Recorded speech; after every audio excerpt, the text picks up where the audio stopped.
I'm Stephanie Ferguson. I'm president of Passion for Paws. With me today are Sheila and her sister Pinky, who's sleeping, but I'll wake her up for this. Say hi, that's Pinky.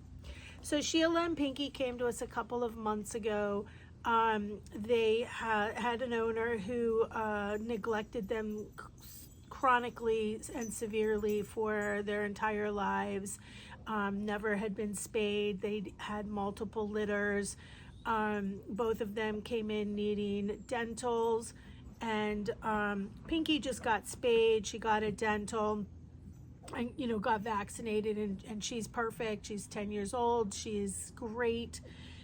Sheila, on the other hand, because she's a long-haired dog, she is 15 years old, and probably her entire life she has been matted to the extreme where she was unable to walk. Like her hips were completely locked together, and she needed a dental. She lost 18 teeth, but her main complaint was a chronic urinary tract infection, which was actually brought on by, where are they?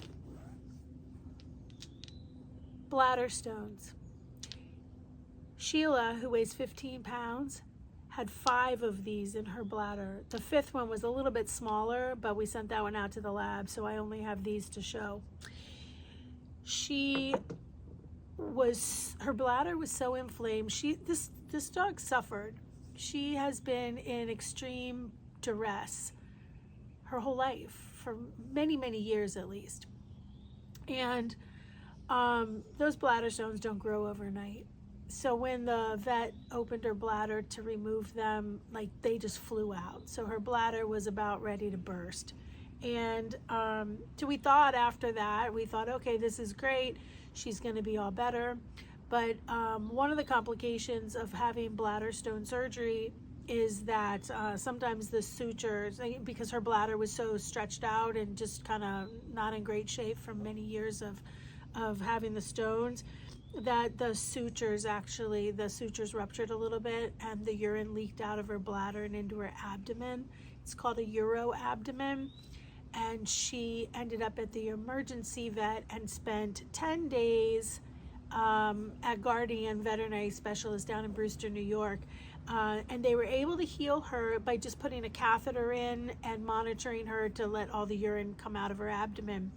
But what happened was, while they were there, they did ultrasounds and all kinds of other diagnostics, and they saw a tumor on her spleen.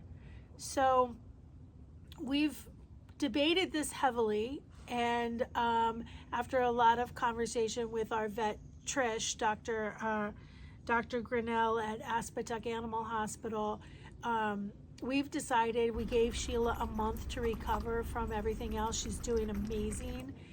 And this week we're taking out her spleen. And this way, she doesn't have a risk of having a rupture, of the spleen or the tumor and bleeding out.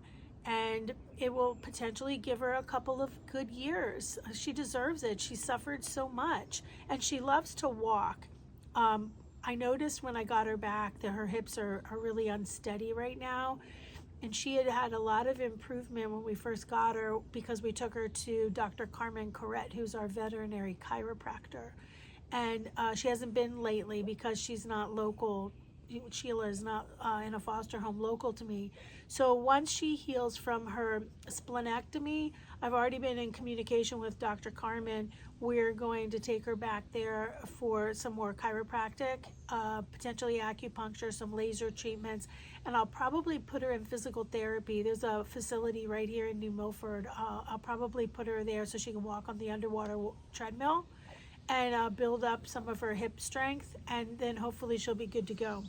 But as soon as all this is done, she and Pinky will be ready to find their forever home, and it's going to be a little challenging because they're very different dogs, but they're bonded. And Pinky is 10, she's young, she's spunky, she's perfect, and Sheila is a bit of a hot mess, but daggone it, we're going to find them the perfect home.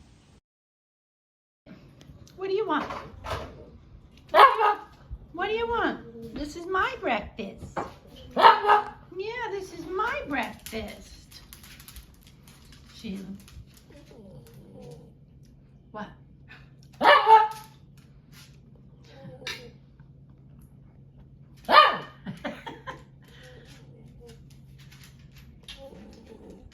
Hi, sweetheart.